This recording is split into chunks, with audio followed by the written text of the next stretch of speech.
Hi friends, నేను మీ నష్రుద్దీన్. ఈరోజు మనం ఆహాలో స్ట్రీమింగ్ అవుతున్న విందు భోజనం మూవీ గురించి తెలుసుకుందాము.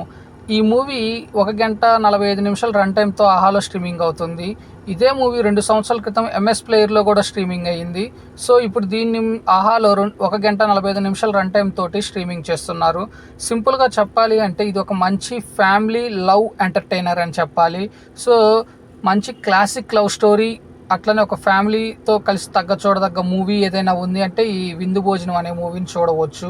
సో అట్లానే ఈ విందు భోజనం స్టోరీ లైన్ వచ్చేసి హీరోగా ఇంట్రడ్యూస్ అయ్యి అతనికి ఒక మంచి చెఫ్ అవ్వాలనే ఒక కోరికతోటి చెఫ్గా అవుతాడు. అదే టైంలో ఏదైతే హోటల్లో చెఫ్ అయ్యాడో ఆ హోటల్ ఒక ప్రాబ్లంలో ఆ ఓనరు ఒక ప్రాబ్లం ఫేస్ చేస్తాడు. ఆ ప్రాబ్లమ్ను ఎలా సాల్వ్ చేశాడు హీరో అనేది సింపుల్ స్టోరీ లైన్. ఇది ఎలా ఉంది అంటే స్టార్టింగ్లో హీరో యొక్క థీమ్ ఏంటి అనేది చూపించిన డైరెక్టర్, ఆ తర్వాత ఒక చిన్న లవ్ బిట్, ఆ తర్వాత హీరో యొక్క హీరో ఎటువంటి ప్రాబ్లమ్ను పడ్డాడు, ఆ తర్వాత ఆ ప్రాబ్లమ్ను ఎలా సాల్వ్ చేశాడు అనేది సింపుల్గా 1 గంట 45 నిమిషాల రన్ టైంతో సింపుల్గా ఫ్యామిలీకి కనెక్ట్ అయ్యేలాగా బాగా చక్కగా ఆవిష్కరించాడు డైరెక్టర్.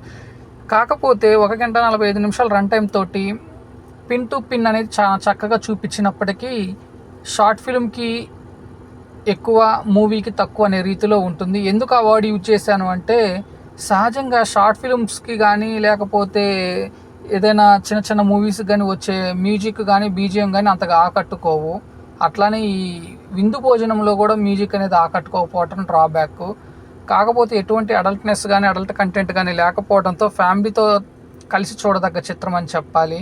ఓవరాల్గా చూసుకున్నట్లయితే మంచి లవ్ అండ్ ఫ్యామిలీ ఎంటర్టైనర్గా ఉంటుంది ఈ మూవీ.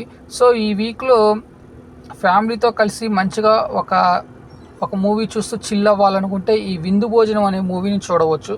సో ఫ్రెండ్స్, నేను ఇచ్చిన రివ్యూ అనేది మీకు నచ్చినట్లయితే నా ఛానల్ సబ్స్క్రైబ్ చేసుకోండి. నా ఛానల్ పేరు వచ్చేసి TSM బ్లాగ్. Thank you. నేను మీ నష్రుద్దీన్.